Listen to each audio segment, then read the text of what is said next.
All right, we're live here from Jeffersons. Can everybody hear us okay? All right, we're live here from Jeffersons for Sunday night playoff edition of the JAG Connection. JAGs advanced Friday night out of round two, coming up with a 45-30 victory for the Jaguars at a home playoff game. A little chilly, but Coach, I'm going to say, looked a lot of film this weekend. It was fun to watch, but the one thing I kind of noticed, I think, was the tell of the game is something you preach every week, and that was one team came off the bus swinging or out of the locker room swinging, and the other didn't. You jumped on them a little bit early. You kind of hit them in the mouth a little bit quicker, I think, than they got started. I think that was pretty much the difference in the game. Well, I think the opening kickoff when they, the ball bounced over their heads and we recovered it, I think that's not something they were planning for, obviously, and we weren't either. But, we tell our guys all, that football bounces crazy ways. It don't bounce like a basketball. It takes a lot of bounces. And, our guys on kickoff team were flying down the field, and they were there to make a play, and that was a very big opening statement. Yeah, very efficient. You first score on your first two drives, get a 10-0 lead, then get up 17-0. And again, made it very difficult for them right out of the gate. They did have a mobile quarterback. You showed him some different looks defensively. Took him a little while to settle in. He did eventually settle in, and you knew he was going to get his. But again, something else that was impressed me is they scored. You pretty much answered every score with a score of your own to kind of take the wind out of their sails a little bit. Yeah, I mean, we talked all week. They're going to make plays. The running back was probably one of the best we've seen this year, and quarterback was little. He was hard to get a hold of, and he made really good throws and had some really good, talented skill kids. And we talked about it. It was going to be the most skill we've played as a group since Hoover. And, eventually they're going to make their plays, and they did. But, our kids never panicked, as they haven't all year.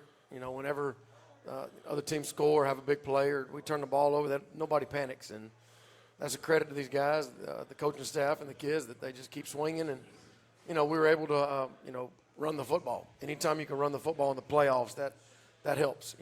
Passing it, you need to make some plays down the field, but there's going to come a point in time like the last drive of the game, we got the ball back with right under 6 minutes left on the clock with a 15-point lead, and we were able to at least run the football, milk some clock, and change field positions. And we ended up missing the field goal, but they had the ball on their own 20 with 1:44 left. So our kids were able to bleed about, over 4 minutes off the clock, and that's just running the football, And so our kids responded like they do every week. Not to oversimplify it, but you did. It seemed like, again, watching some film, you simplified a few things in this. You went back to some plays that worked for you, maybe came out of a different formation, but you had some looks that seemed to work for you early in the game, and you went back to them again in the second half, maybe with a different receiver, a different side, but you continue to run some things that work for you.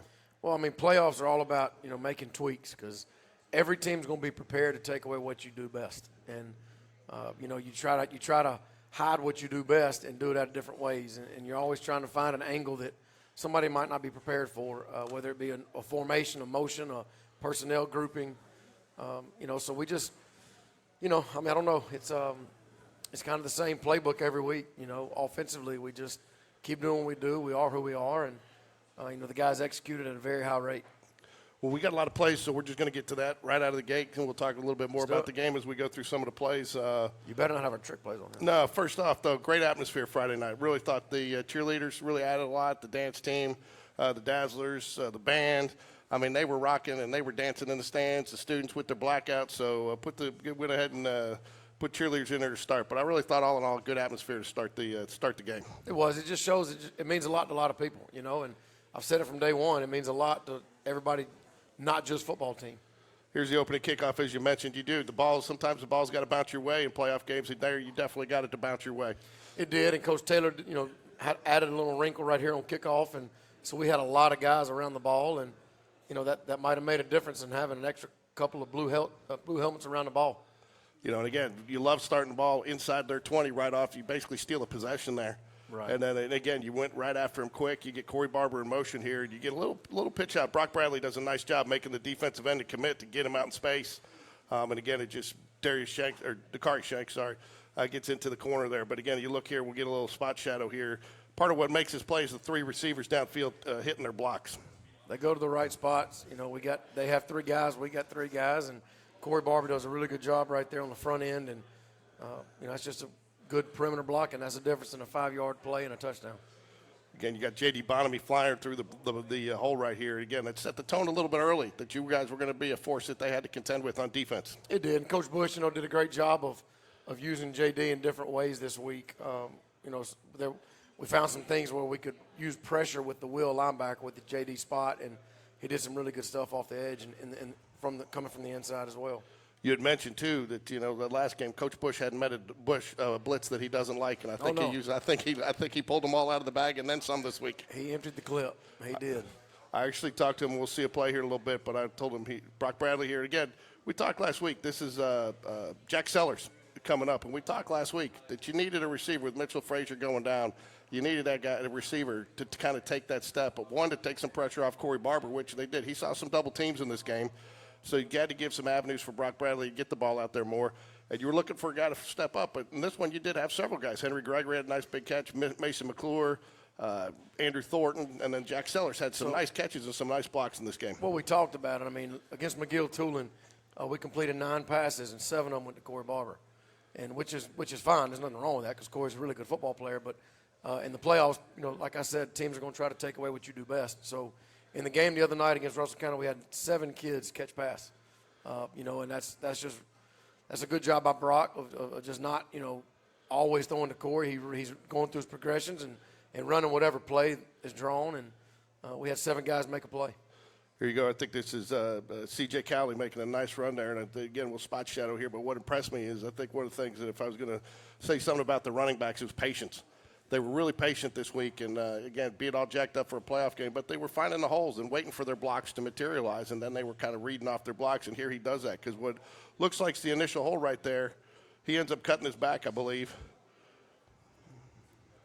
Yeah, he bounces it out a little bit. He does. He comes right back in off his block and gets that hole right there that he's got wide open spaces, to get downfield. Well, earlier in the season, CJ would have tried to bounce that all the way out to the sideline. Yeah. But he's seen Dakari set up his blocks so much on gap scheme runs that he's gotten so much better at being patient and understanding where the flow's going, where the blockers are blocking. Because early CJ would have seen it and immediately bounced to the edge. And he's just, the more carries he gets, he's going to keep getting better. And there's a couple more plays we got in here to that point. He really read off his blocks. It looked like it was going to be the whole of the outside, and he cuts it back inside. One other, we talked about the opening kickoff, but Josh Toulis has been, I think, an underappreciated weapon from maybe a fan standpoint this year because, like I said, I think we've gotten 3 turnovers on pooch kicks this year. He's been able to put it in the end zone when he's needed. Extra points, field goals, he's been pretty solid on unless we haven't blocked him. So he's a guy that you could use, and it makes it very difficult for teams to scheme against you as far as how they're going to, because when you've got one kicker that can do it, they can't really set up to try to take advantage of you on special teams, can they? Yeah, he's a talented kid. Coach Taylor's done a great job with him, and he punted him deep inside their 10 the other night as well. And he came to me during the day. He said, "Coach, I don't feel good. I think I'm sick." I said, "Josh, you can be sick later. You can't be sick tonight. So figure it out." No, I'm kidding. I didn't tell him that, but no, I just said, let's see how you feel by kickoff, and if you only want to kick off and punt, and we'll let Stabler do the extra points and field goals. But he got out there, and I guess his adrenaline got going, and he took some medicine, and he said, "Coach, I'm fine." So we let him do it all. There you go. You got defense here again. This is the interception again. Big interception. You probably want him to bat this down, maybe, but again, when he's falling down, catching it, it's hard on 4th down. No. Anytime Joe Cross gets a chance to get a pick, do it so his mama can scream from the stands. So there you go. That was a good decision, Joseph. Yeah, so get a pick anytime if you're falling down, it's hard to tell him to let that one go on 4th down. But again, it didn't cost you much there, about 5 or 6 yards. No doubt. So. Again, here's another run by Dakari, I believe. Again, we'll get a highlight here, spot show kind of again. He gets in there and gets in that hole. And again, you got your linemen are pulling very well. And it's nice when a running back sees he's got a big old hog of the week up there in front of him leading the way, right? No doubt. Hey, Hudson, who was hog of the week this week? Hudson Reed. You had to ask him. Hog of the week. Hudson Reed's in the house tonight. So got a nice crowd in here. Want to thank everybody for joining us at Jeffersons. If you're not here yet, still time to make it. So, again, just another nice run. And, again, when you beat up to the hole, you had a steam going in there into the second level. Again, you see it right here. Again, he feeds off two linemen downfield there. And then, you're chasing him and trying to catch him from behind there. Yeah, our offensive line did a really good job this week of covering bodies up. They sometimes they'd have an 8-man box, and our guys would get to all 8 guys. And that's anytime you can get to their 8 guys, our backs can cut off of them. I believe this is CJ again, and again, this is kind of the point. It's there. He cuts it back. You know, you got a lineman downfield cutting off that linebacker, which basically frees him. And again, then they're playing catch. And very fortunate that CJ didn't get hurt there. I know he came off. I didn't realize you couldn't get a horse collar from the front, only from the back. Well, that was more like a hip drop, the tackle they're trying to outlaw. But I don't know if they've done it in high school yet. But we're glad he's okay because it didn't look good. No, it didn't look good at first, but he got up quick. He came off. And I tell you something else, too, again, going through film, again, if you're going to kind of draw up a few things I thought were difference makers in the games. Jaguars were not tackled by one guy. They took multiple guys to bring them down, and they did not go down at first contact either. There was a lot of yards after contact, yards after catch in this game. That's what I told CJ today in the weight room as he was lifting, because sometimes CJ, you know, he's a typical sophomore. I went over there to him. I said, CJ, you realize the way you run the football, it's hard. You're hard to tackle. I said, you're not as hard to tackle as Kari is yet, but you're hard to tackle. And he started smiling. I said, do you know why? And he just kind of smiled because he knew what I was going to say. It's the weight room. He's very strong lower body, and the more thicker and heavier he gets, it's going to be harder to tackle him with one guy. So you go, you clean it up after the big run there with just a power run right there. Dakari gets in the end zone for the touchdown. Brock Bradley making sure the officials see that it's good, putting his hands up there. Oh, yeah. So, again, and then here you got, again, another nice, you got a nice, as you said, a talented running back. And again, gang tackle him here, nowhere for him to go. He's dancing in the backfield, and 5'6" Jaguars there to bring him down. Yeah, our defense did a good job at times of really not giving them anywhere to run the football. Early on, we didn't fit zone correctly, and they had some big plays. But when our kids locked in and really did their job, they did a really good job of slowing the run game down. You see this from both angles, but I guess, part of this play, and a lot of this starts, I think, with Brock before even the snap. A couple things. You get CJ in motion there, which pulls this the middle linebacker out of there to cover him, and then that's wide open. But the other thing, when Brock gets this snap, he looks to him, he sells it that he's going to the swing pass there first, gets everybody looking that way, and hits Corey on the slant, and it's wide open for him after the catch. Well, so if you notice, all right, if you rewind it, go to the beginning of the play and freeze it. If you notice, they're in man under. So all receivers have a man covering them. Look at Corey, the number 2 receiver. He's got 2 guys on the bottom, right above the 50 and outside. So around Corey, there's 3 DBs. Well, we send the motion man. The Mike empties the middle of the field, and that's why nobody was in the middle of the field on the screen back inside to Corey. They were expecting Corey to go deep, and sometimes you don't have to throw it for 15 to get 15. You throw it for 1 and let him run. Yeah, I think Jack Sellers was the other inside receiver there, maybe, gets that block. Again, you can kind of see it here. The middle linebacker goes with him, gets the block there. Corey's wide open, and then you got 3 guys downfield, and you can do that, obviously, because of the pass behind the line of scrimmage. But, again, you get down there, and it's just wide open space and makes a nice move and picks up several yards here. That's a big play. This one is just, again, I think this one was will and desire just to get in the end zone. He should have been stopped after about a 2-yard gain. He kept those feet moving. Get a good shot of it here from the side angle here. Just he's in the crowd there. Just comes bursting out, and everybody's kind of surprised, and there it is, touchdown Jaguars. That's another example of CJ's growth as a running back. Like I said, if early in the season he would have put his head down and not seen green grass, not seen daylight, he would have bounced it outside and tried to outrun him to the pylon. But he's trusting his blocking, he's trusting the concept of the play, and he's trusting himself. He gets behind his pads, gets low, and just keeps his leg moving. He got through there. So I turned my head as soon as he ran into the backs of the linemen. I'm turning to the coaches, and they said, "Coach, turn around." And I looked, and he's in the end zone. So I didn't even see it until I went back and watched it. But it just shows growth as a running back. Yeah, I got that shot from the sideline. Same thing. I was about to hit stop on the camera, and all of a sudden he came bursting out. So glad you did. But you get the touchdown there. Here's a big.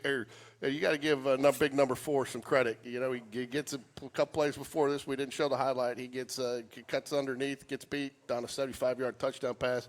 Coach Bush had texted with him a little bit this weekend, gave him some tough love, some tough coaches love, and number 4 responded. Well, like I told the coaches, I said, guys, it's never as bad as you think. If you think a kid played really well Friday night, he probably didn't play as well as you think, and vice versa. So Carter Holloway got beat on the deep one, but that kid's such a talented little number 1, was a really good player. But other than that, Carter graded out very high for the game. Oh, yeah. He responded. So this play right here is right before half. It's 24-7, I believe, right now. And right before the halftime, this is a 14-point swing. So if they score here, it's 24-14 at half. Carter knocks the ball loose. It rolls out of the end zone, so it's a touchback. And we ended up, Brock led us on a 2-minute drill, and we scored right before half to make it 31-7. So this is a 14-point swing of the game, and it's just an effort play by Carter. Yeah, when we talked about Coach Bush, he got on him after that play, but it was tough love, and it was love. I mean, he positive. I know you can do better. I know you've got this in you. I need you to pick it up. But, we can't have more. We don't need that one play to turn into 5 bad plays. And he really responded. And I told Coach Bush, I really was impressed with the way he coached up the defense. And listen, I got to listen to him some from the sidelines. And I really thought, as much as you get on them when they don't make a play, it's not necessarily getting on them. It's pumping them up and getting them ready to go for the next one. No doubt. I mean, look, any great defensive coordinator is going to be fiery. I mean, you cannot be an elite defensive coordinator if you don't have fire in your britches, and he does. But Carter made a really good play, and he just put his head on the ball, and this was a huge play for the football game. When you go down and score again before the half after this, now does this play, hypothetically, they get in here, they got to kick off. Does that change your mindset a little bit of how aggressive you might have been? No, 2 minutes. Would you have still been the same? We still would have gone and put the gas down and tried to go score, but it would have been 31-14 instead of 31-7. So it was. We talk all the time about the transition, the last few minutes of the first half, the first few minutes of the second half. That transition, we talk about that all the time, and we've done really well this year about winning that transition time. And right there is a great example of causing a fumble, scoring right before halftime. Well, credit to the officials too, because I was on the opposite sideline. Heard a lot of people, heard a lot of the Russell County fans at halftime thinking that he was in the end zone on that. Officials looking right down the line, and you can see he gets hit before he gets in there. Yeah, no, and that ball's coming out. It was close. It was close, but the official was right there looking at it. So you got to give the official credit in position in a playoff game like that, because to your point, that's a call. It doesn't go your way. It could totally impact the game. And hey, if I was Russell County, I'd have been doing the same thing. So you can't blame them. But that was a huge swing. So 2:16 left on the clock, right before halftime, and we had 2 timeouts, and we're never going to go into halves, and we're not going to go into halftime taking 2 timeouts when we got a chance to score. This one got out of order here, but we had to put it in. It was Brayden Matherson, and I think this is just textbook tackle for the kids to see. The way he fits this up, it just gets low and tackles them up and wraps them up right here. I think if you're training tackles, that's what you want to see right there. It's just a lot of grit, a lot of strength, and want to. That's what that is. We're going to be joined here a little bit by Brock Bradley and Brayden Matherson here. They're going to be our 2 players that talk to us again. So that one fell out of play, but it was in the first half, and I think it happened actually on the drive before. But again, to your point, here you go. You got a chance to put some on the board. And Brock Bradley here with a nice little scramble. And got a good shot of it here from the sidelines coming up. I don't think people realize the speed at which something like that kind of develops until you see it from this angle. Well, 2-minute drills, there's things you can't do. One, you can't take sacks. And 2, you can't throw interceptions. And any chance you get to get out of bounds, you do it. So Brock, when the ball's in his hand, we call plays and call protections and let him go. And he made some really good decisions on this drive alone, and that was a really good job. Again, I think this one comes to Mason McClure here. You got the cornerback and the safety kind of go cover the outside guy, almost double him, and they do a nice job of finding the gap in the zone here. Well, anytime you play one high teams, you want to hit the seams on them, because that one safety can't play both of them. But that throw right there is a big time throw, because if it's to the inside, it's picked. If it's to the outside, it's picked. If it has more air on it, it's picked. That ball had to be exactly like he threw it to fit it in that window. And I believe that's the same play you went back to. We got in the second half that you went to Andrew Thornton on. Yes, sir. Same thing. And you saw it there. But again, you see this the inside defensive back here goes to the outside and leaves him wide open to streak, and that's a long way for that linebacker to get out there and make that coverage. But they were trying to disguise a little bit, and Brock does a good job of picking that up. He does. Because we hit the hitches a lot on them out of 2 receivers, so they had that outside linebacker flying out to the hitch. And then again, you get Brock finishes it up with the tush push here, as we like to call it, and gets the touchdown, and you guys go in. But here, touch on this real quick. We got to celebrate the fifth and sixth grade Jaguar champions. Both won their JYSFL championship, and that's the future coming up. It is. You got a strong 7th grade team. I think finished 1st or 2nd in Metro. Same thing with the 8th grade team. So you got 4 years of pretty strong groups of kids coming up that not only are they getting good fundamentals, but they love to play the game. Well, and they're winning. Anytime you win, it's contagious, and they're used to winning, and they love being a Jaguar. And anytime we can get those kids out on that field and celebrate them and their coaches and their families, that's always a plus, because we want them to want to be here. So congratulations to the 5th and 6th grade Jaguars, JYSFL champions both the week before. So here you go. You start off. You get the ball in the second. You ended up having a punt after a holding call. I think if you really want to look back, that's probably your biggest blemish on offense was some penalties. You didn't have the yardage, but they, as far as you didn't have the yardage because a lot of them came back from downfield, but it did impact some plays, and it actually took a touchdown off the board that could have hurt you down the run. Yeah, we had 8 penalties on offense, 3 holdings and 5 illegal procedures, and we've been doing so much better on all of our shifts and pre-snap stuff that it was frustrating and surprising that we did, but we did. We had 8 penalties on offense, and that can't happen. We had 0 turnovers, but the 8 penalties are just as hurtful. And you come back to this pass again in the second half here. Little rollout pass to Jack Sellers again, another guy that stepped up. Brock recognized a little bit earlier this time with where he's at on the field. Doesn't have to go as far and gets it out to his hands, and he picks up 10 or 15 for you there. That's it. Jack Sellers is, he's got to step up and make plays. Mitchell Frazier's out, and Jack's the next guy at X, and he's doing a really good job. Jack really wants to be good, and he wants to make plays. And he's finally healthy too, from what I understand. So, again. You get your shift here that you like. And, again, you have had success with that this year. It was a little uncharacteristic for those false starts this year. Right. That's just CJ doing what he does and, understanding that play is meant to bounce. So he did a good job of understanding that and bouncing it around.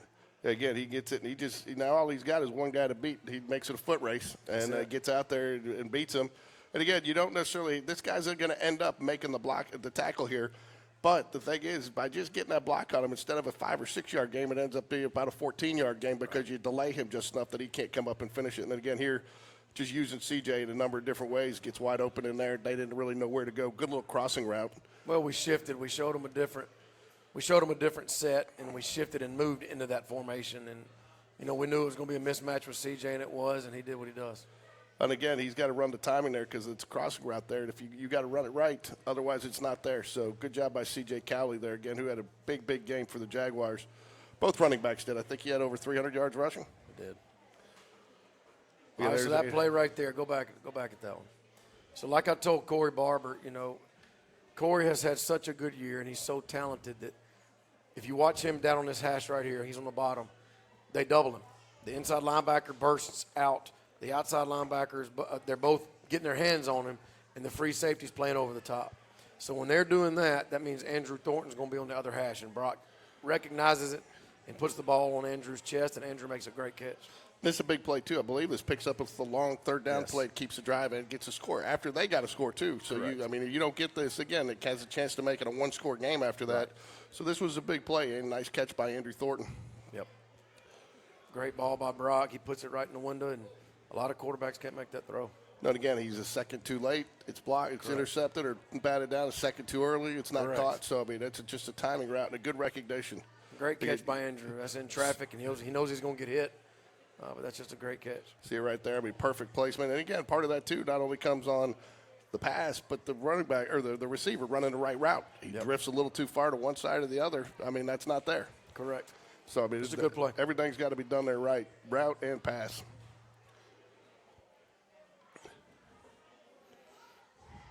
This one here is just Will again.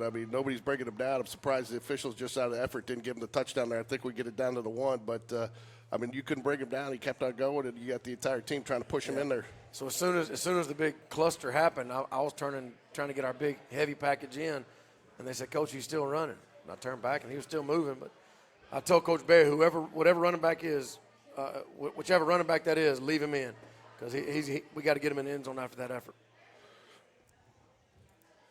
Again, just another rushing play here. Gets it, and again, he makes a little shake and bake there, gets some extra yards there. But again, you get him one-on-one. I wouldn't want to be that guy one-on-one. Well, Carr's got such good feet, such good vision, and that's why Troy wants him so bad because, he understands holes, he understands leverage, he understands, when to put my foot in the ground, get north, when can I dance in, when can I dance out. And, he made a really good run, and receivers blocking downfield that, we get an extra 5 to 10 yards just because they care. They care enough to block. Again, cuts it back in there right off the tail of his blocker there, reads his block well, and again picks up 20. And that's one thing, like I said, that's one thing CJ has learned from Kari, understanding when to cut and where to cut. And Kari is a very good running back in terms of vision. and he makes a great cut behind a great block. Yeah, if he doesn't cut back behind his block, it's probably a 2-yard gain. Right. But he cuts it back inside right off the tail of his blocker there, and then, picks up the yards, makes one man miss.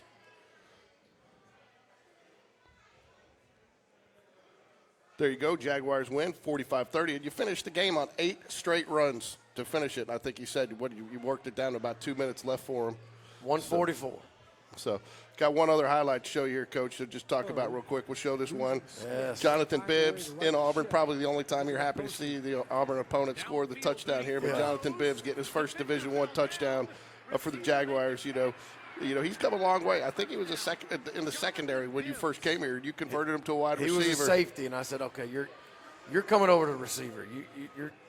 You can catch the football. I said, you're coming to receiver. But I think I heard his mom, dad, and I know I heard his sister screaming on the ESPN. I can't wait to see her at school tomorrow because I know she's going to be fired up. But that's seeing Bibbs do that as a true freshman, man. He's got such a bright future, and it's awesome to see it. I mean, as a coach, you're sitting at home probably watching this. I don't think you went to the game yesterday. What's the emotion that you get when you see something like this from one of your players? It's awesome.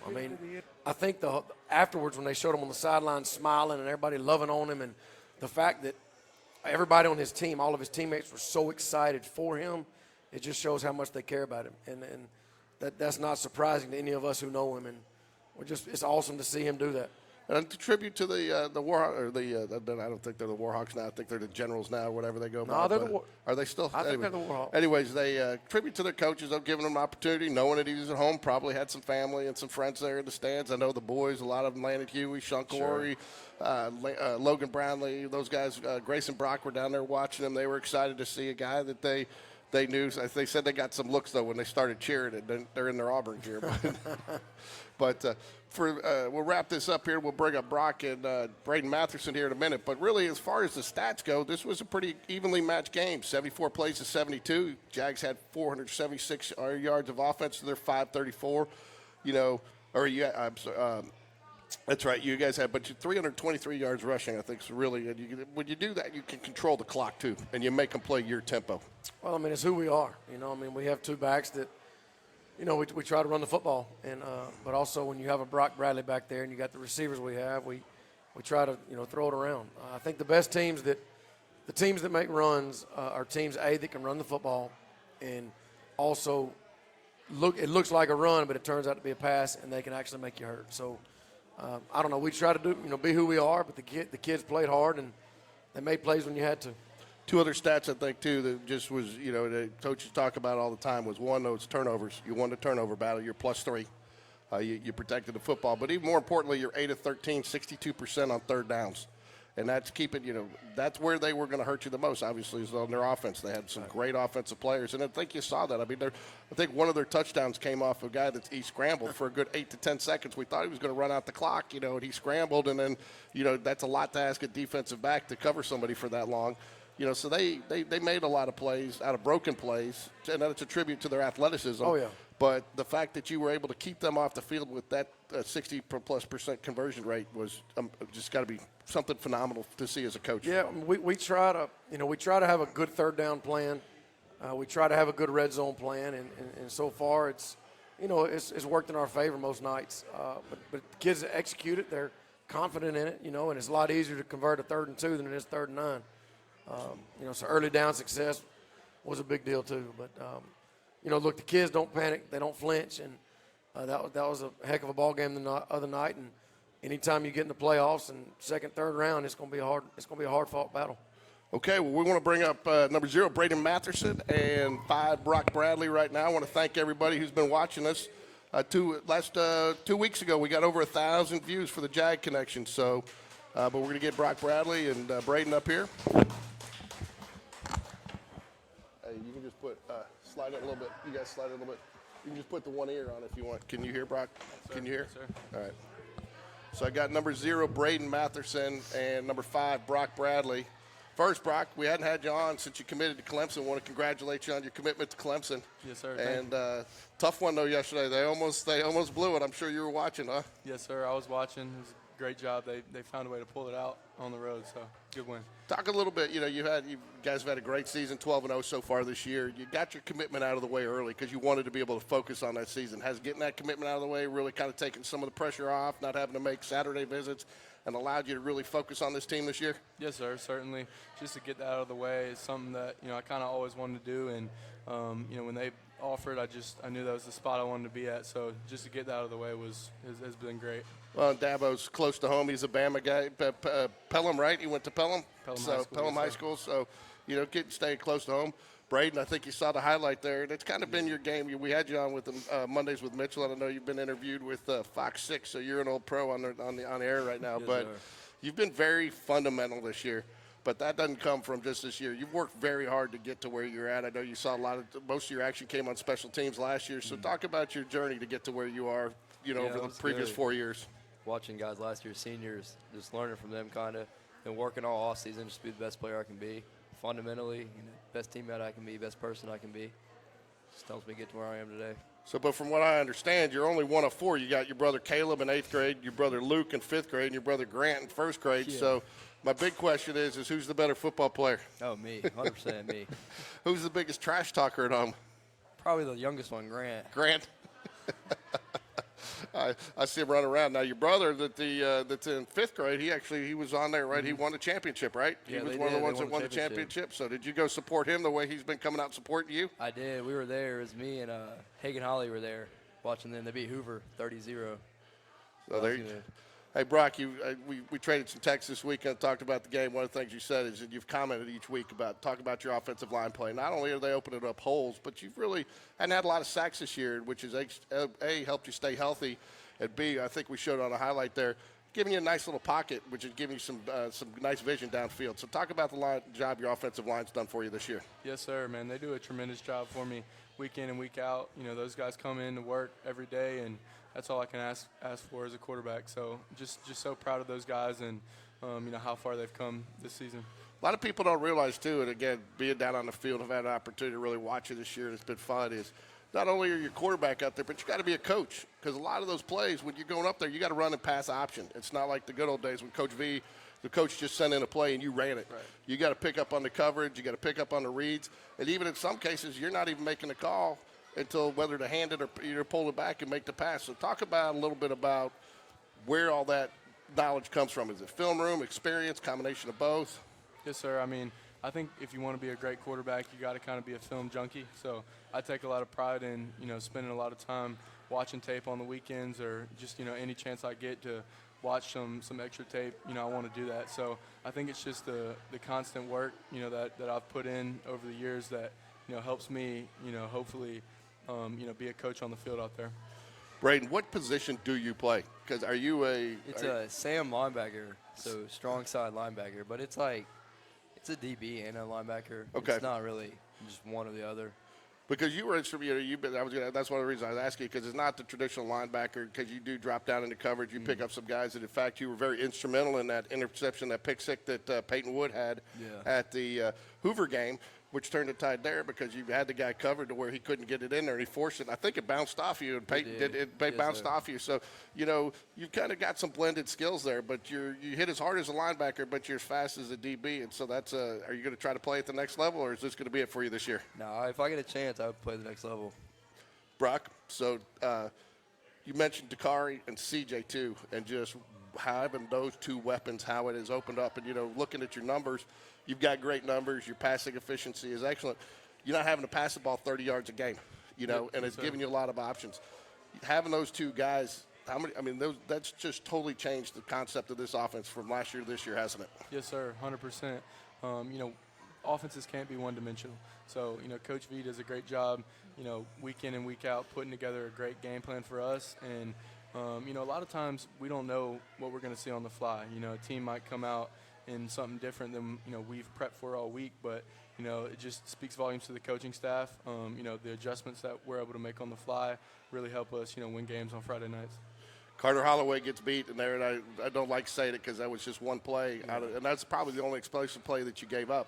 But I was over there, and I kind of hung around the defensive 10 a little bit just to hear And you guys took that as a team. That wasn't a one guy, even though, everybody, because that could happen to every one of you guys. And talk about how you guys helped pick them up as a team. I know Coach Bush jumped him pretty quick, but you guys all took that on your shoulders as well. You carried that play with you. So, A, how has the defense kind of evolved into that kind of total unit? And B, talk about what it means to you as a player when something happens to have your teammates lift you up like that. Yeah, I mean, it's never one guy that messes up. It takes all 11 of us because they don't score on one. They score on all 11. But Carter was upset. Nobody likes getting bombed on. But I told him, as a DB, you just got to flush it. You still have 2.5 more quarters of football. Finish this half out, go to halftime. You still got 2 more quarters. It's going to be a 4-quarter game. And I told him that, and then he came down and forced that fumble in the back of the end zone or the goal line to get the ball back, score. So he bounced back from it pretty good. He responded well. Did he knock it out in time? Was he? No, he did. Because you were right there, weren't you? You were right there too, weren't you? I could see it. I didn't know he fumbled it until the ref was throwing his hands up, and their sideline went crazy. But yeah, watching that on the replay, he was not in. It was a fumble. So, Brock, there's a rumor that when we were playing the previous playoff game, since we got y'all, we're going to ask you about it against Miguel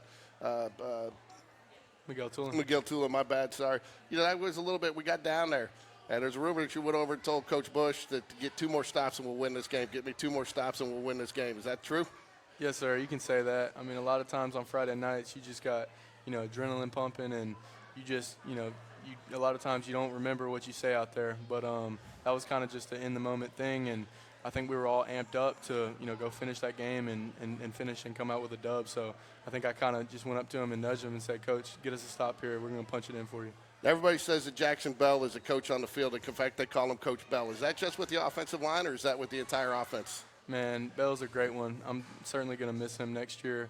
You can definitely say that. The guy, whether it's a protection or, some sort of scheme that, we're trying to change or do something at the line of scrimmage pre-snap, he's a guy that, I can communicate with just back and forth, and, he's always going to make sure that we're going to get into a good play. So you guys got to go up against Saraland this week, which obviously that's a name there. It's a brand. They've been up there before.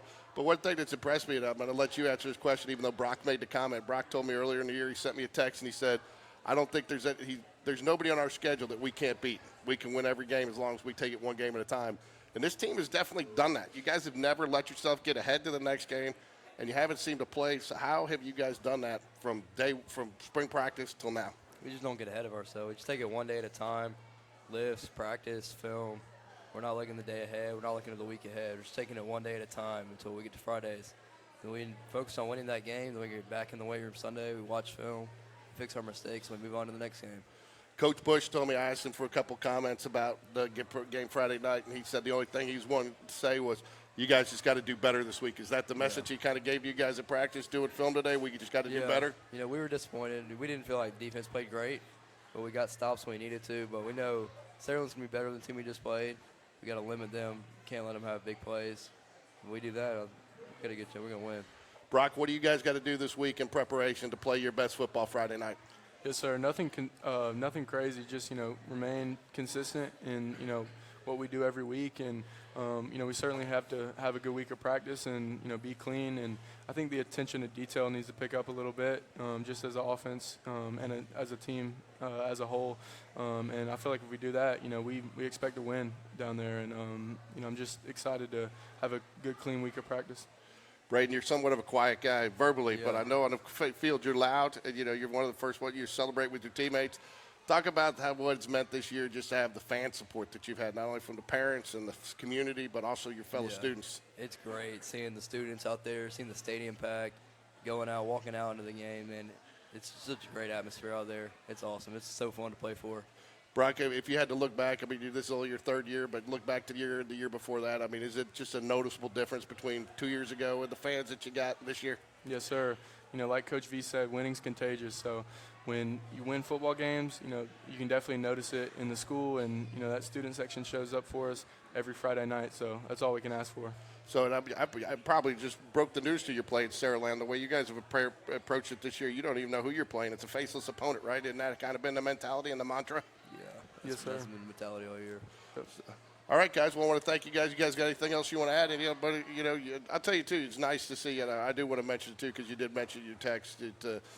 Andrew Thornton, Jack Sellers, and I'm going to miss somebody, Henry Gregory, Mason McClure. Corey's going to, with his talent, he's going to draw double teams. And you had to have some guys step up, and every one of those guys answered the challenge. But I think a lot of that, too, comes from your confidence in them. I think you told me you talked to them each individually, let them know that you believed in them. And so your leadership has gone a long way to where this team is, both of you, on defense as well, because you both lead by example. And so very lucky to have you guys on the Jaguars, and you make this community proud. We want to wish you guys both the best of luck on Friday night. Go Jags. Yes, sir. Yes, sir. Go Jags. Thank you.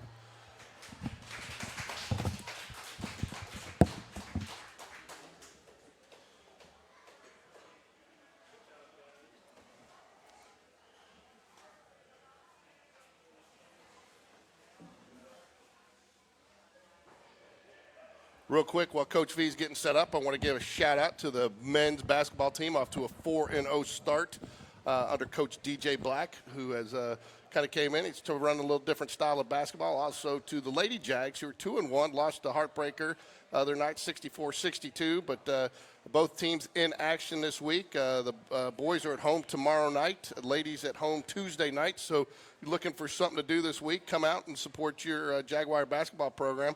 I think it's going to be a fun season of Jaguar basketball. And, I think, Coach, you mentioned it, winning is contagious, like you said, but I think not only just for your sport and your team, but for other teams, I think you've kind of set a tone for Spain Park for the entire athletic department. And, I know that's a lot to put on football shoulders, but I think as a community, as a fan, we've seen that. And I think, part of that is a tribute to you, the way you include so many students and you make the experience all about the students. Well, because it is. You got to look at the girls flag football team. They won, so they're in the, I think, third round. And the boys basketball team is going to be a whole lot different. Coach Black, he tells them if you have an open shot and you don't take it, you're coming out. So, they hadn't seen a shot they don't like. And it's going to be fun for kids to play in it. And they're going to be fun. It's going to be a fun brand of basketball. But he's a good guy. And, he's different than Coach Latch was. Coach Latch was an old school, just defensive coach, and they have a lot of slow down sets. And he was such a good job. He did such a good job of building our program. So basketball kids, they understand what it takes to win. It's just going to be a little bit different. So and I believe, you're going to try to keep a couple of players away from Coach Black for a couple more weeks. You got two that are playing football, right, still? Yeah, Noah and Reed Oatridge are going to play, and Zach Erickson, three of them.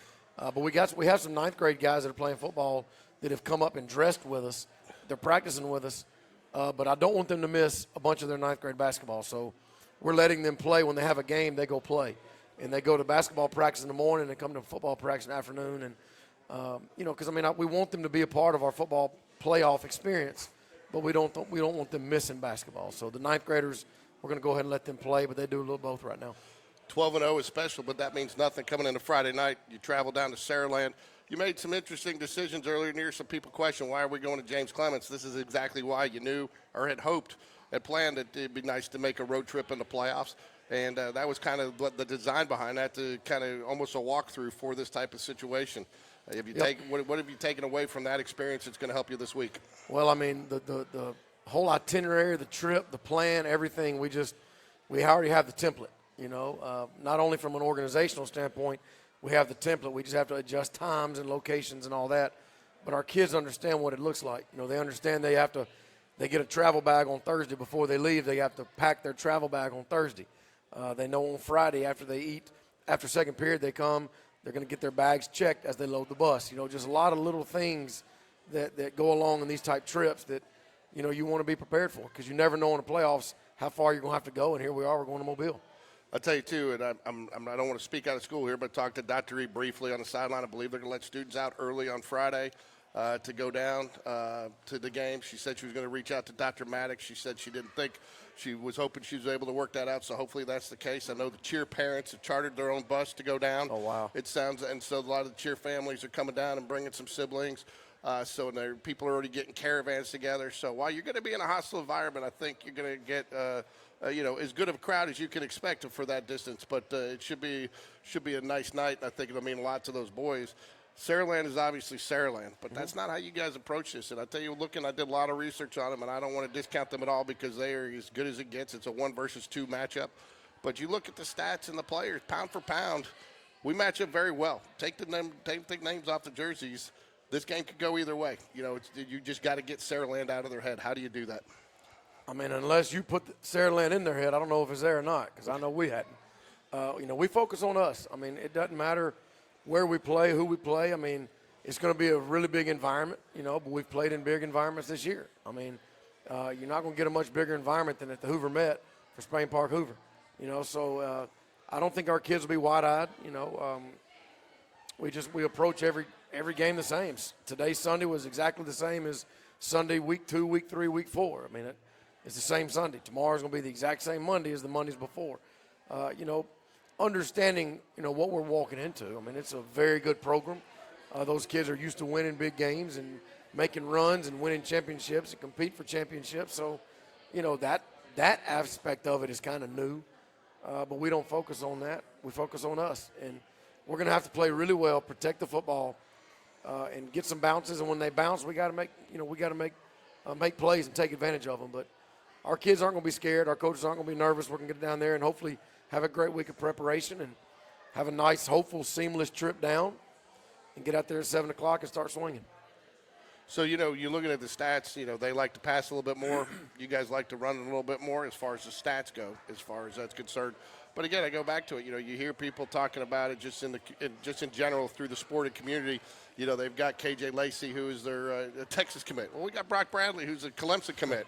I mean, I think some people forget to overlook that at times. But, you know, so I think, again, you look at it, this should be a game, should be probably one of the top games of any division level in the state on Friday night. It's going to be a good matchup, you know, because you just don't know how you match up until you get out there and start swinging, you know. And you're right, you know, we've got really good players, and even the kids that aren't going to Clemson or Texas or Alabama, we got really good players. And, you know, we maxed on all of our lifts last week, so we went up. So going into last week, we had 58 kids, power clean 225, and this past week we picked up 3 more. So we're at 61. So our kids just work. Even the kids that aren't the big-time college players, we've got tough kids, and it means a lot to them. And anytime you get kids who voluntarily do a lot of hard things for each other, for somebody else, good things happen. And, you know, like I said, we're going to hopefully have a great week of preparation and, you know, have a nice trip down there on Friday, and 7 o'clock, get out there and start swinging.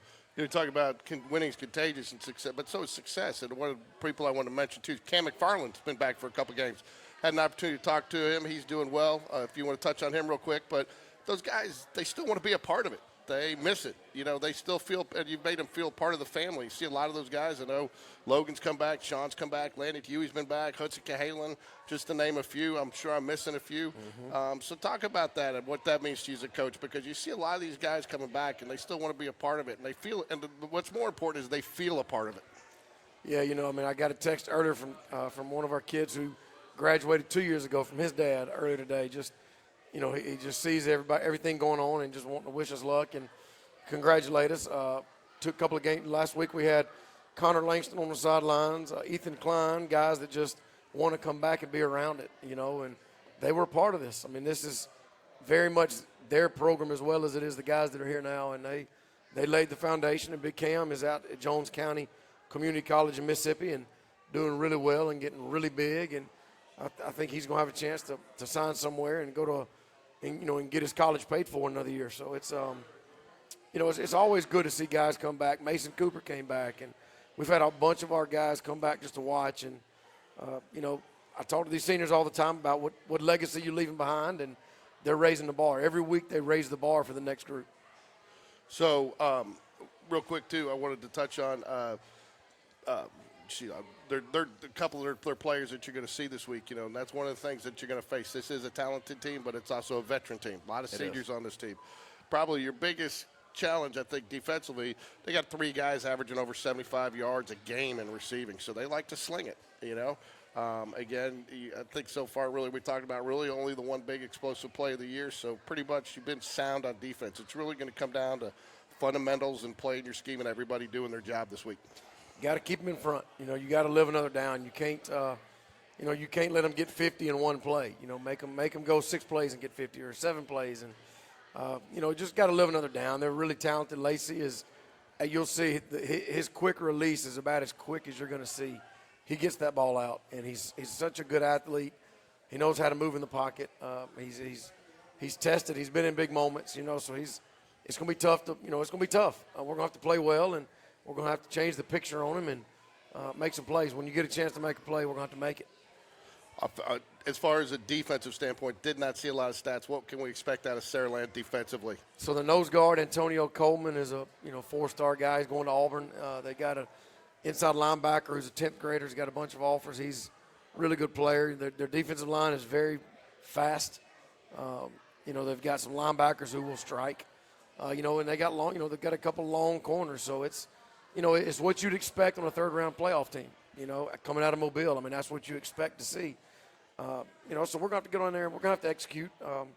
We feel like we're going to be who we are. We're not going to, recreate the wheel. We're going to just be who we are and hopefully get down there and have some success. And even if we don't, we got to keep fighting and figuring it out on the way. Their running back, Sante McWilliams Jr., averages about 85 yards a game. So, again, they're going to look to throw it. They're going to look to pass probably first, but they can mix in that run there, and they mix it in very effectively. Yeah, they got a good offensive line. They're not overly big. They don't have 6'5", 6'6", but they're very good. They can run. They do a really good job on the perimeter blocking, so they're active. They're very well coached, and they got a lot of really good run schemes. So our D-line linebackers are going to have to play much better than they did this last week on fitting the run and knowing what gap they have on any given play, any given set. We got to be gap sound. We can't if we give up a gap, the back's going to be through it and it's going to be big plays. So, it's going to have to be everybody. Run support's going to have to come from the secondary, but at the same time, you can't give up big plays through the air. So it's going to be fun. It's going to be an awesome atmosphere, and I'm excited to get down there. Mentioned earlier, Josh Tula is kind of an unsung hero this season because he's just such a weapon. Something else that's always unsung, I think, no matter what level, is your offensive line and the way those guys have kind of gelled. But not only that, you go back and look at some of the film, not only from this game, but you guys have been able to run left and right. You got two guards that can pull. You got tackles that can seal that edge. And it just opens up so much more plays. You haven't had it makes it harder on a defense because you need those 2 or 3 yards. They don't know which way you're going to go, do they? Well, I don't know. I don't know if they know which way we're going or not because we ran the same play last Friday night about 7 times in a row. So they might have known it because I think our kids were pointing at it. Hey, the ball's coming here. But just the mindset of the offensive line of being confident, and wanting to run the football. And it was funny. You come off in a huddle as we're going back out. It's funny how it's quiet. We're kind of talking about what we're about to do, and you'll hear a lineman back there go, "Let's run the ball." They want to run it. They want to run the football. And when you have a line that's their mentality, on 3rd and 4, it's not a hard decision to make, trying to figure out the best run in that situation to give the ball to one of our backs behind those guys.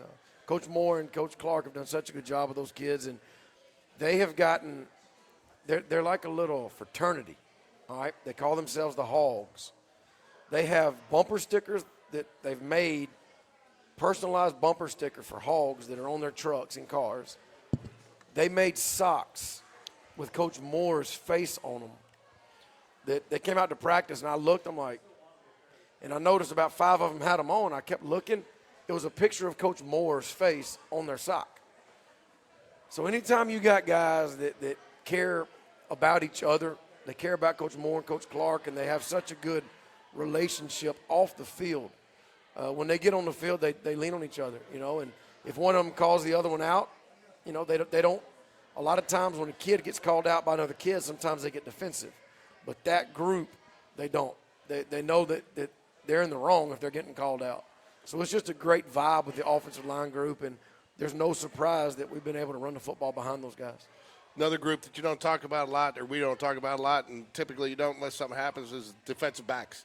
And you've been very fortunate there this year. You lost Arnold Bush, unfortunately, but George Ritchie's done a nice job stepping in. Joe Cross, who hasn't played in the years past, has come up and has played nice. We didn't have him in the first playoff game. He was back, definitely made an impact. Hagan Holly has had a couple interceptions, caused a few fumbles this year. Another guy that missed all of last season based on injury. You got guys stepping in and really playing at a high level that didn't have a lot of experience playing last year that really gelled quickly. Talk about your defensive backs coach and what he's done with that group this year. Coach Kimball. Coach Kimball's a veteran. He's been around this game a long time, and he's coached at different levels and different type of programs. And his dad was a coach, so he's so good with the kids. And he gets those kids playing above their ability. I mean, you look out there, you don't have a bunch of 6'2" kids, but they play hard. You go from, Hagan Holly to Riley Harrelson to Carter Holloway, Joe Cross. I mean, all those guys, the Richies, I mean, they play so daggum hard. And, a lot of that goes to Coach Kimball and Coach Bush, putting them in positions to be successful. They're not asking them to do what they can't do, and they're going to have to show up Friday night. They're going to have to keep everything in front, and they're going to have to tackle well. I mean, if they do catch it for 14 yards, tackle them at 14. Don't let them shake and get another 30. So that's one thing they're going to focus on. But, I don't know. I think they're going to rise up to the challenge. I think they're going to be excited to get out there and play. Last one I want to talk about, and then we'll probably wrap it up here, is your linebackers. Again, another group. Again, you got E.J. Curley, and we know what E.J. Curley can do. We had him on earlier in the year. Hadn't called his name quite as much the last couple of weeks, but that's not on E.J. That's because teams are coming after him 2-on-1, and then they're really taking but you have a Brayden Matherson steps up. You have a J.D. Bonamy that comes up. This mentality on this team is one like I've never seen before. That doesn't bother them. They actually they take a lot of pride in that, and they understand that they don't take the pressure that they got to step up. They just do it. And like I said, Coach Bush, he is one of the best in the business. He is very hard on those guys. Most great defensive coordinators are not always fun to be around. But like Coach Bush said, he's told me many times, I asked him on Thursday how it went. He says J.D. Bonamy might be one of the smartest linebackers he has ever coached in terms of just making sure everybody's lined up right. And, the Thursday walkthroughs, Coach Bush lets them make the calls. And he said it was almost 100% perfect. They got J.D. and E.J. got the whole defense, and Brayden, they got the defense exactly where they were supposed to be, depending on what set and what situation it was. So anytime you have linebackers like that are just students of the game, they're very tough kids. It means a whole lot to them. Good things happen. And J.D., E.J., Brayden, Higginbotham, I mean, those guys, it means a lot to them. And, they're the middle of the defense. And you can't be good if the center of whatever you're doing is not good. And both those linebackers have really stepped up. And the best thing about the inside guys, they're both juniors. That's the blessing about both of those guys. Well, a tribute to all your coaches, but Coach Bush in particular. You sit there and say he's hard on them, and he is on the field. But he knows what classes they got, who they're going out with, who they're hanging out with. He goes to their stuff. He goes to their siblings' games. I've seen him at girls' basketball games. I've seen him at basketball games. I've seen him at some of the freshman games pulling for those guys. He's like a big brother somewhat off the field, but on the field, and they're as invested in him as he is into them. I mean, look, it's just the natural instinct of any kid when a coach gets on them. The natural instinct is get defensive. I mean, that's how it was. That's how it is. That's how it was when I was growing up. That's how it is.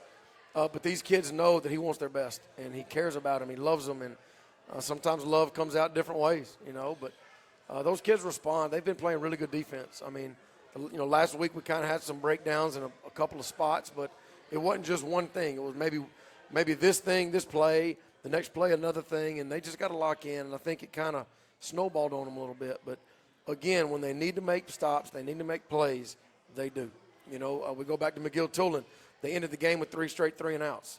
The other night, we had caused a fumble by a very violent tackle on the goal line. So just little things that happen, they step up. And they're going to need to step up this week. We all are, myself included. And there was a couple of calls the other night I wish I could have back. And, hopefully Friday night I won't be able to say that. Hopefully every call will be the right call at the right time. But the other night it wasn't. So I got to do better. So all of us have to do better and look in the mirror and try to fix what we can fix and get out there Friday and hopefully play really well. Normally I ask you what the keys to preparation are to be successful, but I don't have to ask you tonight because I actually caught the end of your team chat. You talked a little bit about it. You said you got to do better, but the one thing you stressed to every player was got to come off the bus swinging, but you got to come out swinging at every practice this week. It's got to have a sense of urgency. You really preach the sense of urgency this week, and that's what it's going to take to be successful on Friday night. Elaborate on that real quick, and we'll wrap it up. Yeah, I mean, little things. I mean, like today, I told the captains, a lot of times, it's their job to clean the locker room. And a lot of times Jackson Bell's by himself. So I said today, captains, I'm not going to tell you how to do it, but that locker room better be clean, and it's not just Jackson.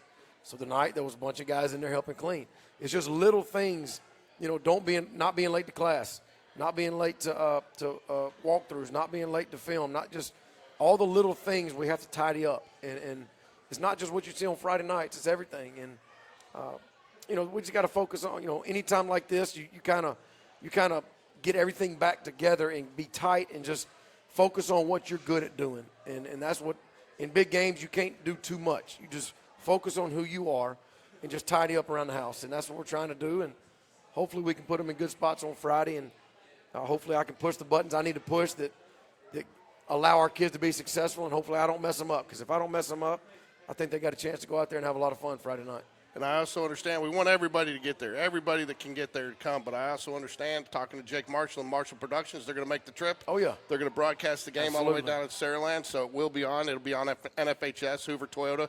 Unfortunately, AHSAA will not let us broadcast on Hoover Toyota. That's always been a battle when it gets to playoff time. But we want to thank everybody for coming out tonight here to Jeffersons. We want to wish the Jags the best of luck Friday night. We want to see a big crowd down there. And all I'm going to say is I'm going to wrap up with this. If you thought that Hoover game was good earlier this year, you better go Friday night because this one has a chance to be even better. Well, it's going to be a great atmosphere. I mean, third round of the playoffs, there's 8 teams left. Like I told our kids before we left today, you are a heavyweight. Everybody in the state looks at you as a heavyweight. Go down there and swing like a heavyweight and just see what happens. That's when it's not, the moment's hopefully not going to be too big for us. Go down there and have a good week. And like I always say, swing and keep swinging. Well, and I'll tell you this, looking at the playoff bracket, everybody talk about the difference, 6A, 7A, and they say drop down, and that's something that really bothered me because you don't drop, you move. Each one of the next games and any one of the rounds and the teams that are still there and all those matchups could be a championship game. The teams are that good. Any one of those teams that are still there for the most part could be a champion. And if you get past this one, the next one's a championship matchup, and then you still got a championship. So, each team, there is no easy games anymore, and you were playing the best in the state from here on out. Well, 6A is the only class this year